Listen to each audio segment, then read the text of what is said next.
Hey Steve, it's great to hear from you again. So you asked about Lydian mode, how that works, and how to write metal and stuff with it. Um, well, just to recap, Lydian mode is like your major scale, but instead of the natural 4, you have a raised 4. So in the key of E, that would be A sharp instead of A natural. Right now this guitar is tuned a whole step down, just in case you're thrown by the different tuning, but I'm tuned to D standard right now. But anyway, so E Lydian though, you have E, F sharp, G sharp, A sharp or B flat, B natural, C sharp, D sharp, and E.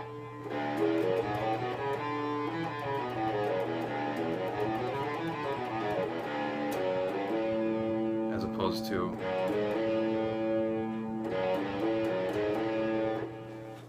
that's the main difference there.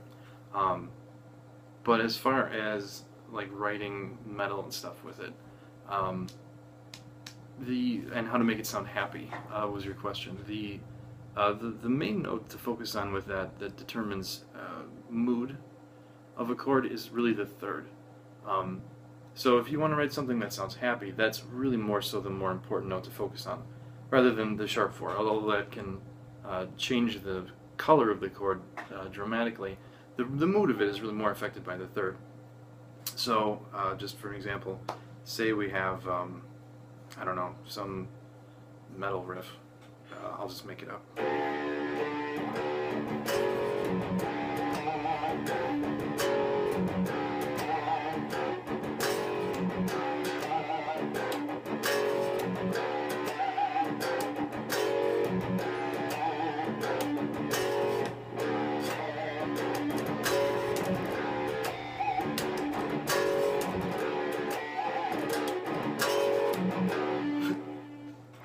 Excuse me. So I'm using the raised. I'm using the third, the major third, in this case, rather than the minor third, which is what gives it that sort of darker, the minor sound. You know, it's a sad sound. So I'll play the same riff again, but instead this time using the minor third from the minor scale.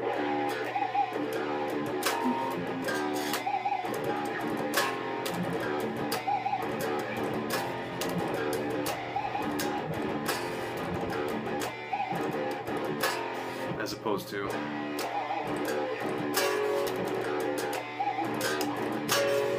right. So two different moods there. Now keep in mind this is all not using the sharp 4 at all yet. We haven't even discussed that. So that's really more what determines the character. That's just kind of why I'm showing you that first.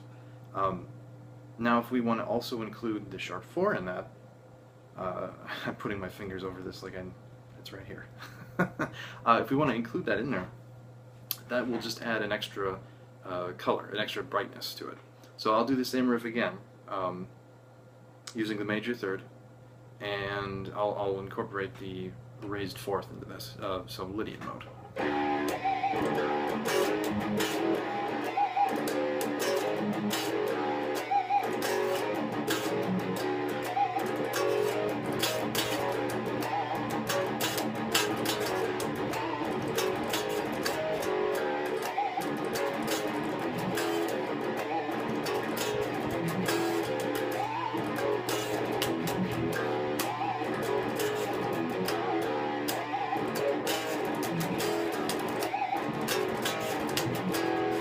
As opposed to if we used the same idea, but with the raised 4th and a minor third, you're going to hear the difference.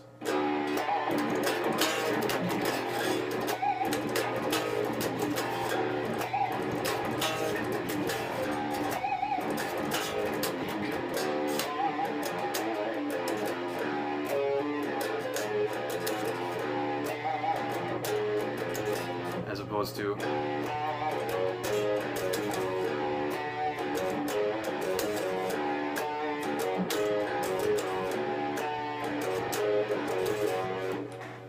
so, with or without the sharp 4, the mood, like I said, is more so affected by what you're using for the third.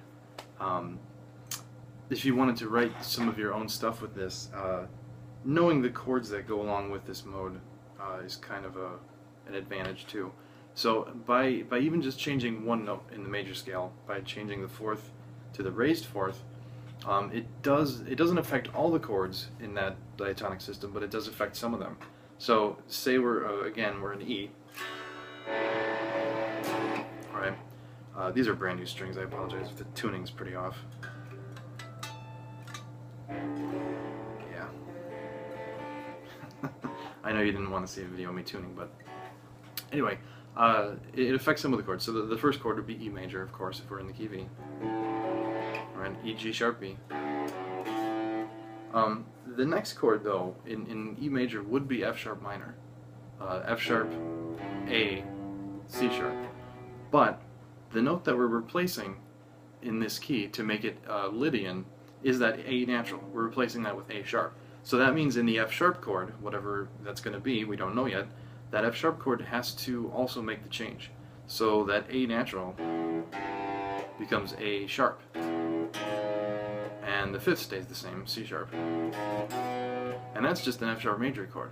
So now we have a major key where the first two chords are both major, E major and F sharp major.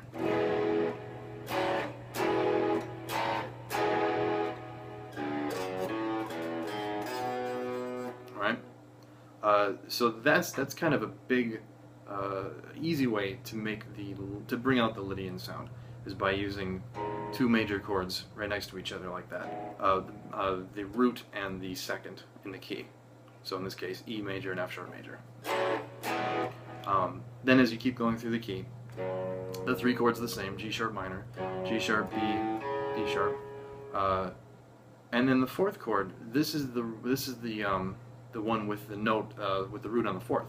So this one, of course, is going to be different because we're not having the chord with the root on A. Now we have a chord with the root on A sharp. So already this is going to be much different than the original key. So if A sharp is our root now, the third then would be C sharp, and our fifth would be E, which is a diminished triad. So we actually have a diminished chord on the fourth scale degree. But do note though, if you include the sevenths in these, this is not a fully diminished seventh. It's actually a half diminished, because the seventh in this would be G sharp instead of G natural. That would be a fully diminished as opposed to a half diminished. Anyway, that's a lesson for another time. But anyway, it's a diminished triad though. That's basically what I want you to get. Starting on A sharp, C sharp, and then E. So your 4 chord is actually diminished. Your 5 chord is the same.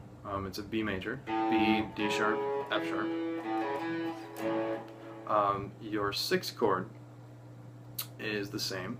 C sharp, E sharp, G sharp, C sharp minor. And then your 7th chord is different because you have D sharp, F sharp, and then you would have a diminished triad here in E major. Excuse me. But we're taking again that A natural and we're raising it up to A sharp. So that creates a D sharp minor chord. And then we're back to our root again, back on E major. So just to recap, the chords in E Lydian were E major, F sharp major, G sharp minor, A sharp diminished, B major, C sharp minor, D sharp minor, and then E major again. So if you want to create something in Lydian, using that sort of sound, those chords are a good way to go about that. Those will help bring out that sound. As for like somebody who really, I think really does this well and does it a lot, somebody like Steve Vai. He is a big Lydian user. That sounds kind of shady. Yeah, Stephen Fry uses that Lydian all the time. Uh, but he's a big proponent of that. One tune in particular that a couple of them actually I can think of. There's a live album he has. I forget the name of it, but the first track on it is called Giant Balls of Gold. The first two chords, and it's like a vamp. It's a constant back and forth. These two chords. I don't remember what key it's in. I think it's E. But it's just E major and F sharp major. It starts on F sharp major.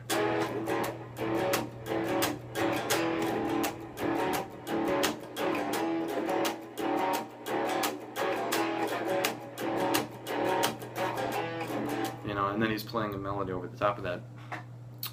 But that is a perfect example of where you might see E Lydian, you know, in a heavier style of music. Maybe not necessarily metal, but you know, something that's a little more aggressive.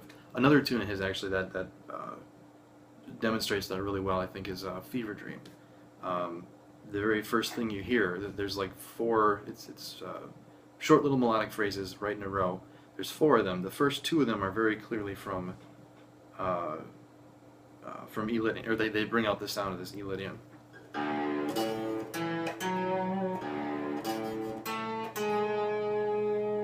So right there, that note I ended up on in E major, that's that A sharp.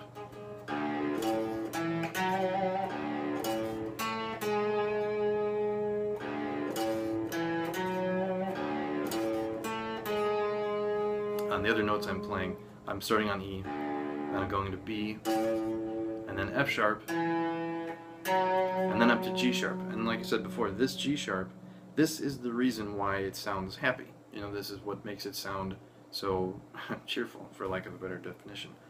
Is because that third is a major third. That's that's the one that gives us our happy mood. It's not really the sharp 4 that does that, but the sharp 4 just adds a little bit extra color. So again, it's E, B, F sharp, G sharp. The second phrase is E, B, octave up B, and then down to A sharp.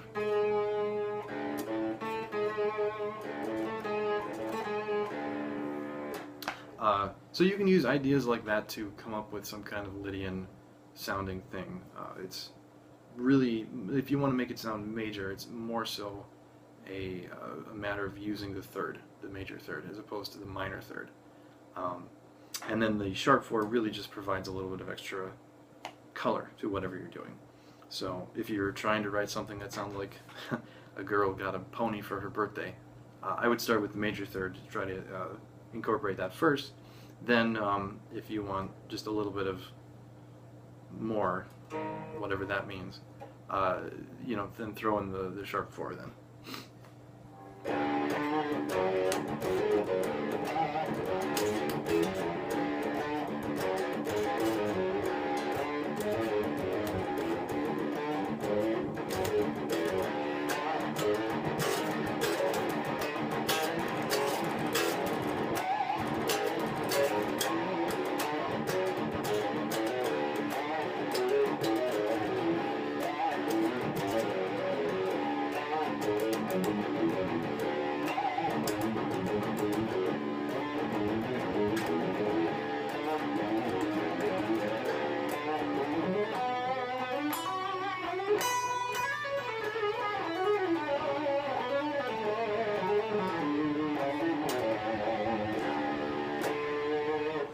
Anyway,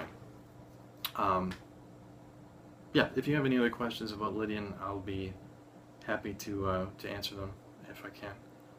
This was actually kind of fun, making this video. I was thinking about doing this for a couple days, so I wanted to take some time to make sure I do it right.